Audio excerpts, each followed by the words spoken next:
Welcome to this week in the world of wrestling. Welcome to TWitWoW, the best wrestling podcast made for wrestling fans, by wrestling fans, on the web today. I am John, alongside my cohort and commentary, Ashton, and this is our Monday Night Raw review, coming to you from the new Point-Off Tag Team Champions. Sorry, bud, I had to add that in there. Guys, immediate reactions from this Raw. We went straight into this recording. I am at a loss for words, probably one of the more newsworthy Raws in recent memories, and that isn't just for the ending. We got Money in the Bank development, we have a definitive course for the WWE World Heavyweight Championship, and even a certain Bray Wyatt has raised a few question marks. Ashton, what do you think of this Raw? John, last year on the Monday Night Raw after Payback, Mark Henry cut the freaking promo of his career and had everyone talking. We didn't really get a promo of that level tonight, but we've definitely got an event that's got everyone talking.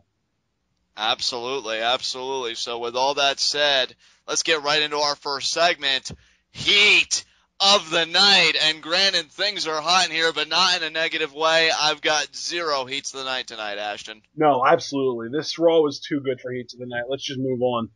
All right, let's get right into the Monday Night Raw review. And Ashton, how do we open this baby up?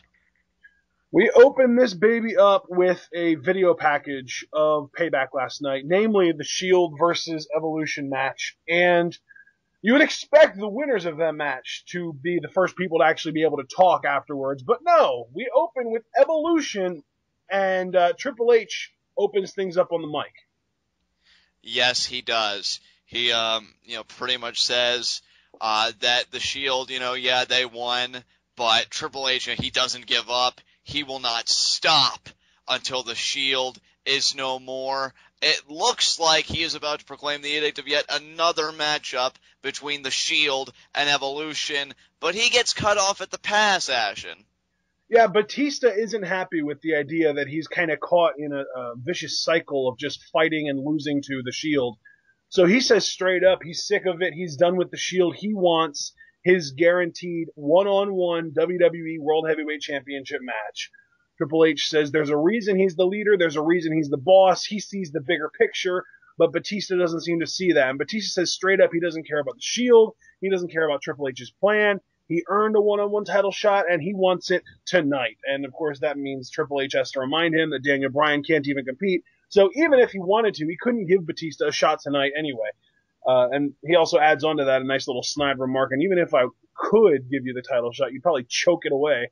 And, yeah, that was hilarious because not only was Batista acting all up in arms, but Randy Orton was trying to hide a hardcore snicker aside from everything. So then Triple H says that he's sorry for the comment and that things are a little bit stressful tonight. He doesn't want to go down as the guy who couldn't be the Shield.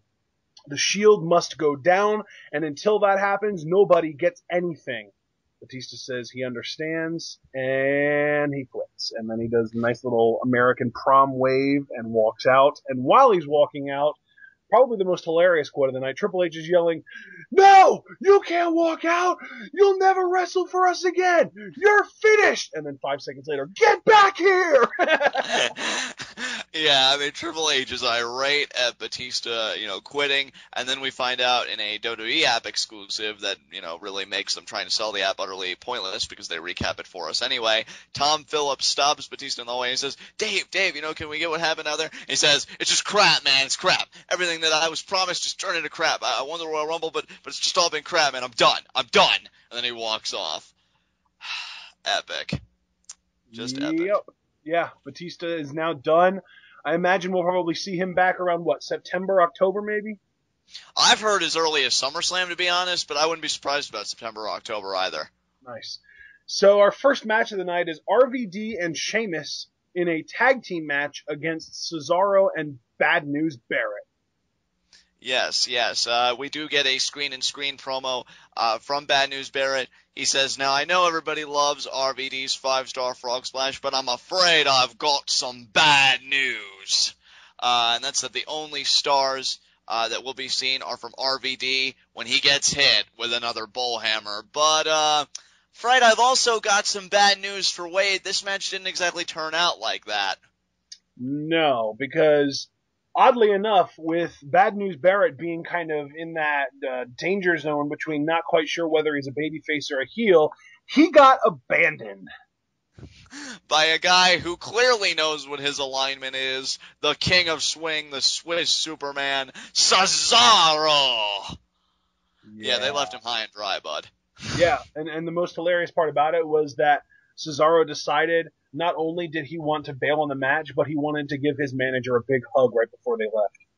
Yeah, exactly, because Sheamus was within an eyelash of hitting Cesaro with the bro kick. Cesaro was able to get out of the way thanks to Heyman, because you could see him pulling on the foot, and Cesaro immediately goes for probably just the most adorable hug ever. I don't know. Paul Heyman and Cesaro just work for me. I love it. And yeah, like I told James and like I'll tell all of you, in my mind, Cesaro was completely justified in his actions. He's got to prepare for Money in the Bank June 29th. He can't worry about Bad News Bear in this tag match. You kidding me? I don't know, dude. What do you think of this? You know, it is interesting, man. Definitely that Cesaro would leave BNB high and dry, but you know, we do know, just to kind of flash forward a little bit, that RVD is getting an Intercontinental Championship rematch tomorrow night on Main Event because he pinned Barrett here. I believe he ate a bro kick, and like you said, Ashton, Sheamus clearly broke the 5 count, so no NXT referee for a tag match when you need one. And then RVD followed that up with the 5-star. He got the pin, so he'll be getting a rematch. And yeah, maybe Cesaro's qualifying match, because I really believe he will be getting one, will be against Barrett, so they can square out their issues. I don't know. It's interesting. Yep. All right, so let's go ahead and move on here. We go to break, and when we get back, we have Damian Sandow in an Indianapolis Pacers jersey. They announce him as Lance Stevenson, and jokes about the Pacers getting knocked out of the NBA playoffs, talks about how LeBron James is the best basketball player in history, rips on the Pacers, rips on the city of Indianapolis, and there's actually a Pacers player at ringside, Chris Copeland. We get Copeland chants. There's a basketball net set up in one of the corners of the ring. Sandow starts showing off his quote-unquote skills by weaving the ball in between his legs and attempting to spin it, even though he fails pretty miserably at that. As he's doing this and doing like really bad ball groundwork, he gets interrupted. And we knew he was going to get interrupted, but we were hoping that it would be somebody that WWE is really trying to get that appropriate babyface reaction for, but it's freaking Big Show. Yeah, it's friggin' Big Show. He comes out. Sandow lays some words on him, like, oh, you got any game, son? You know, I'm controlling the rock. Now let's see what you got. And it just ended badly. Big Show threw the basketball in Sandow's gut. He hit him with the knockout punch. And you know what? The only reason I didn't mention this as a heat of the night, I'm gonna level with all of you. When Sandow first debuted, I was instantly in love. Like, even the promos before his physical debut, I'm like, oh man, my dream gimmick. And this guy just seems so perfect and everything. I had conversations with Ashton, you know, got the intel on his FCW experience. I was excited. I don't care anymore.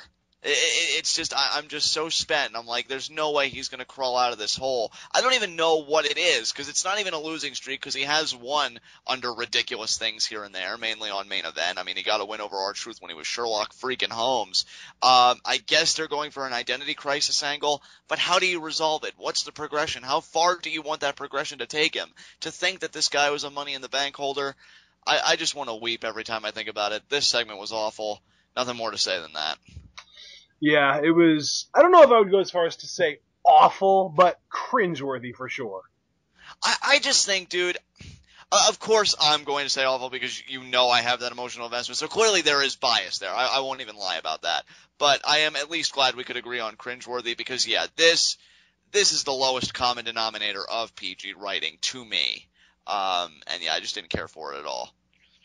Yeah. All right, so after this segment, we had a repeat, or what was going to be a repeat, from Payback, Kofi Kingston versus Bo Dallas. And I say it was going to be a repeat because we were supposed to get this match last night, but it didn't really work out too well for Kofi. That's right, because he got assaulted by Kane. So before the match, Bo Dallas says that the reason that the Indiana Pacers lost to, I believe he said, the Miami Heat, Yep. was because the Miami Heat, all believed and put his thumb Especially up. LeBron James. Especially LeBron James, which got a nice reaction. Believed. And one thing I want to mention before we get into this match, Ashton, and I mentioned this to you in conversation, it seems like slowly and surely each week, Bo Dallas is getting a stronger and louder negative reaction bit by bit. Heard a nice amount of boos for him tonight. I saw a Bo leave sign. I saw other negative Bo Dallas signs. I think he's slowly making the climb, dude. I think you're right, dude. I think you're right. And it's great. It's great because, you know, you're going to worry about any NXT talent, especially when you've been as invested in the show as we have been for so long now, Ashton, because it's like, I don't know, not to use a Bo Dallas phrase, but it really is like the baby bird leaving the nest. Is it going to soar and just make its own life, or is it just going to fall and it's just going to be what could have been? And for Bo Dallas, I do think he is going to soar. And, you know, this match wasn't bad. I think Kofi's kind of like that perfect barometer, so to speak, that guy that you know will take a certain talent to the limit, really establish what they're capable of, you know, show them that little bit of struggle. But in the end, Bo Dallas had a nice counter to an attempted monkey flip, hung Kofi's throat on the top rope. Then he was able to get the running Bo Dog for the 3 count. Tried to hug Kingston after the match. Kingston wasn't having anything of it. Bo's shenanigans are really connecting well with me. I'm loving what he's doing. Yup. Every week, man. Every show even. You don't even have to say every week. Every show, that hate is growing. And it's working. So I had my reservations about his debut. I'm glad that it's working out for him, man. This is actually working really, really well. Definitely.